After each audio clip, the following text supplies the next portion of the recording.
Nesta terça-feira, os parlamentares aprovaram o projeto do ex-deputado Zaqueu Teixeira, que autoriza o governo do estado a criar o programa Horta na Escola. O objetivo é melhorar a educação, alimentar e proporcionar o contato dos alunos com a terra e as plantas, além de valorizar a produção de alimentos sem agrotóxicos. O texto segue para sanção ou veto do governador. Já o ex-deputado Dica quer que o governo instale unidades profissionalizantes nos complexos prisionais masculinos e femininos do estado. A proposta aprovada segue para análise do governador. E o presidente da Alerj, deputado André Siciliano, quer criar o programa Legislaqui. A ideia é permitir e estimular a participação popular nas atividades legislativas, orçamentárias, de fiscalização e representação através do site da Alerj. As propostas que tiverem apoio de mais de 12 mil cidadãos em 4 meses serão recebidas pela Comissão de Normas Internas e Proposições Externas e incluídas no sistema da Casa para que possam ser discutidas e votadas. O texto foi aprovado. Instalações desportivas com alojamentos permanentes ou provisórios podem ter que contar com laudo de vistoria e aprovação do Corpo de Bombeiros, habite-se das prefeituras e de brigadistas. A regra vale para as categorias de base e profissionais de entidades esportivas, formadoras de jogadores de futebol e atletas de outras modalidades. A brigada deverá ser formada por funcionários voluntários, previamente treinados e organizados, seguindo as normas da ABNT. As instalações terão prazo de 30 dias para se adequarem às regras ou deverão permanecer fechadas até a regularização. A matéria do deputado Carlos Macedo foi aprovada e segue para análise do governador. E o deputado Márcio Pacheco quer criar a notificação compulsória da violência contra o idoso. A notificação deverá ser feita pelos estabelecimentos de saúde públicos ou particulares que atenderem a vítimas de violência ou maus-tratos. O projeto foi aprovado e pode virar lei. E o Rio de Janeiro pode ter uma semana dedicada ao combate e à prevenção do câncer de cólon e de reto e deve ser realizada na primeira semana de março. O projeto do ex-deputado Farid Abrão foi aprovado e segue para sanção ou veto do governador. O governo pode ser autorizado a incluir as pessoas com deficiência psicossocial nos programas de qualificação profissional. A ideia é preparar essas pessoas para o ingresso no mercado de trabalho. O projeto do deputado Luiz Paulo foi aprovado em segunda discussão e pode se tornar lei. Se você tem um distúrbio psíquico, possivelmente você pode se tornar um dependente químico, você pode ter uma depressão profunda, você pode ter diversos comportamentos que te segrega da sociedade. E aí, se te segrega da sociedade, até por questões de renda, passou a ser um problema psicossocial. Então, é para que essas pessoas possam ser reintegradas na sociedade.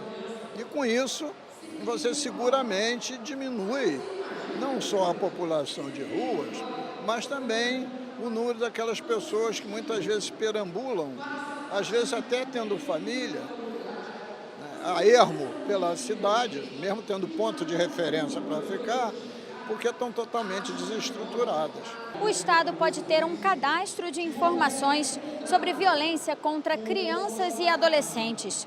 O objetivo é promover estudos e propor ações para combater o problema.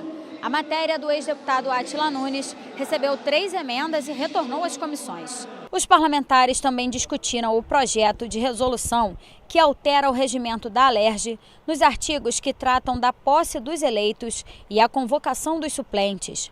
A mudança prevê a convocação em caso de afastamento por decisão judicial após 60 dias corridos da data de posse do titular que não tenha comparecido, após 30 dias de licença sem remuneração, por suspensão temporária do mandato de acordo com o Código de Ética e por suspensão em função de incapacidade civil absoluta.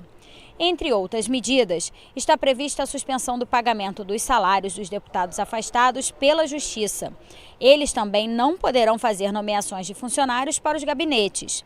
Caso os deputados presos sejam inocentados no decorrer do mandato, eles poderão assumir o cargo. Em caso de condenação definitiva, o regimento já prevê a perda do mandato. A proposta dos deputados Luiz Paulo, Carlos Mink e enfermeira Rejane passou pelo primeiro dia da segunda discussão para o recebimento de emendas. Nesta terça-feira, o deputado Luiz Paulo apresentou emendas ao projeto de resolução para que os parlamentares presos percam o mandato em caso de falta de 1/3 das sessões ordinárias do ano legislativo. Estudando a fundo a Constituição Federal e a Constituição Estadual, eu verifico que seria um projeto inconstitucional, porque essa questão está decidida pela Constituição. Porque a Constituição Federal, nos seus artigos 55 e 56, replicados na Constituição do Estado, diz que o parlamentar perde o mandato se faltar a 1/3 das sessões ordinárias em uma sessão legislativa. Sessão legislativa é um período de um ano que vai de 1º de fevereiro a 31 de janeiro do ano seguinte. Se a gente fizer essas contas e calcular 1/3 disso, dá 120 dias. Então não há mais o que discutir. Se o parlamentar faltar 120 dias corridos ou alternados, descontados os 2 meses de recesso, ele perde o mandato e o suplente assume como titular. Outra proposta de alteração do regimento interno da Alerj prevê a criação da Comissão Permanente de Defesa e Proteção dos Animais. O texto dos ex-deputados Milton Rangel, Paulo Ramos, Carlos Osório, Ana Paula Rechuan, Fatinha e da deputada Marta Rocha passou pelo primeiro dia da segunda discussão para o recebimento de emendas. Os oficiais de registro civil podem ser obrigados a enviar mensalmente aos núcleos da Defensoria e do Ministério Público uma relação por escrito dos registros de nascimento que não tenham identificação da paternidade. Os oficiais também deverão informar às mães o direito de indicar o nome do suposto pai e a possibilidade de ingressar com uma ação de investigação de paternidade. O projeto do ex-deputado Átila Nunes foi aprovado em primeira e retorna ao plenário em segunda discussão. Já o ex-deputado Vaguinho quer tornar obrigatória a impressão em braille nas carteiras de identidade das pessoas com deficiência visual. A proposta recebeu 3 emendas e retornou às comissões. Pessoas que tenham sido vítimas de acidentes de trânsito podem receber atendimento médico, psicológico, jurídico, pedagógico e assistencial dos órgãos públicos.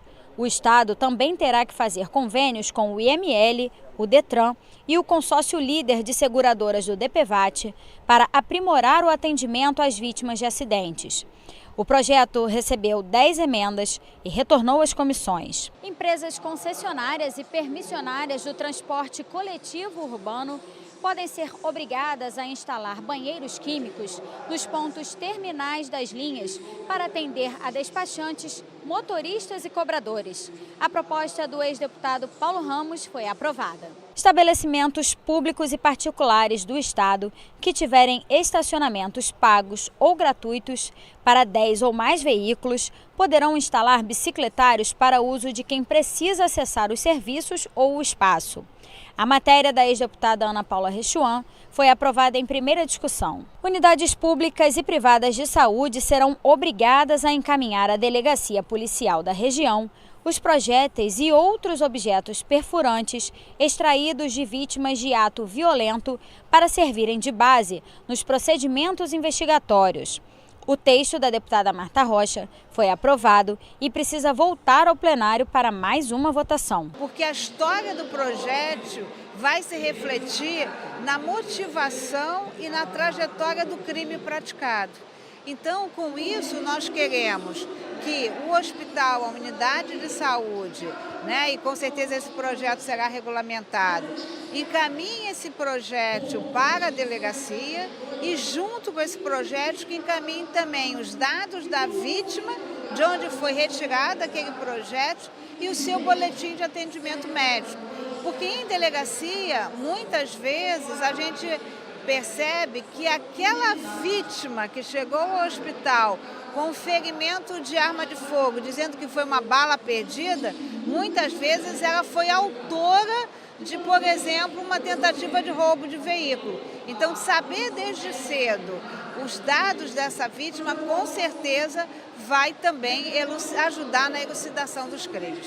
No expediente final, o deputado Luiz Paulo cobrou a reintegração dos 54 funcionários demitidos da SEDAI. Desestrutura a SEDAI como um todo.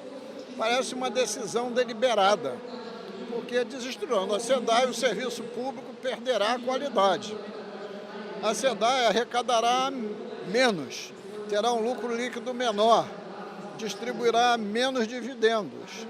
E, quiçá, também essa seja uma ação deliberada para privatizar a SEDAI. A solução só tem uma: voltar atrás dessa medida estapafúrdia. O deputado Valdec Carneiro disse que vai fazer uma audiência pela Comissão de Ciência e Tecnologia para discutir o assunto. São os trabalhadores de 30, 35, 40 anos de trajetória na empresa, envolvidos nos principais projetos desenvolvidos pela SEDAI, portanto, é um ataque à memória da empresa, é um ataque também à expertise da empresa. A SEDAI, em 2018, por exemplo, foi classificada pela revista Exame como a melhor empresa de infraestrutura do Brasil. Então, nós estamos falando de uma empresinha qualquer, uma empresa de grande porte. Ora, exatamente no momento que o Rio de Janeiro está implantando um novo modelo de governança da região metropolitana, que tem como tema central a pauta do saneamento, abastecimento de água e esgotamento sanitário. É preciso entender o que está acontecendo. É preciso que a Assembleia Legislativa cumpra o seu papel fiscalizador, chame o governo, chame o presidente da SEDAI, chame o Sindicato dos Trabalhadores, chame a representação dos trabalhadores demitidos, para a gente entender que quadro é esse. Há denúncias que devem ser comprovadas, é claro, né, de que um determinado partido político teria agora o controle gerencial da empresa. Enfim, então, tudo isso é muito grave, porque se trata de um setor, não é apenas um setor estratégico para a economia, é um setor estratégico para a vida. A gestão da água é fundamental para a garantia de vida saudável no Rio de Janeiro. O deputado Jair Bittencourt também falou sobre o caso e cobrou explicações do presidente da companhia. A SEDAI é considerada uma das 5 melhores empresas de saneamento da América Latina, com um lucro de mais de 700 milhões de reais, não são 8 milhões no ano, de engenheiros que trabalham, que vai fazer diferença. E eu temo pelo abastecimento, temo pelo tratamento, o conhecimento que nós temos da SEDAI nos aponta que essas pessoas vão fazer muita falta. Não porque sejam elas, mas o conhecimento que elas têm e o comprometimento que essas pessoas têm com o seu trabalho.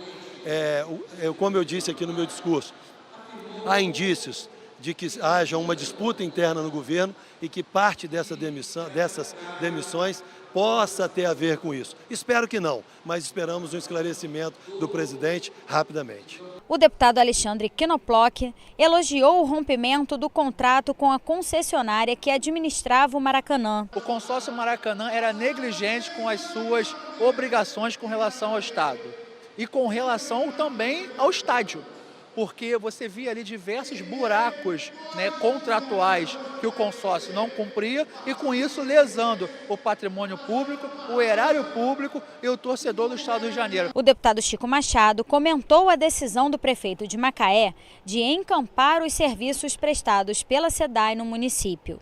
A grande verdade é que há muitos anos nós temos um problema de abastecimento de água. Mas não podemos tratar de um problema sério como esse com medidas populistas, como o prefeito de Macaé fez hoje, dia 19 de março, baixando o decreto 029/2019, encampando o serviço de água da SEDAI. Não tem capacidade técnica para isso. Um prefeito que tem um orçamento de 2,5 bilhões de reais, não tapa buraco de rua, não tem iluminação pública, as praças abandonadas e agora quer cuidar do bem mais precioso para a vida de 220 mil pessoas.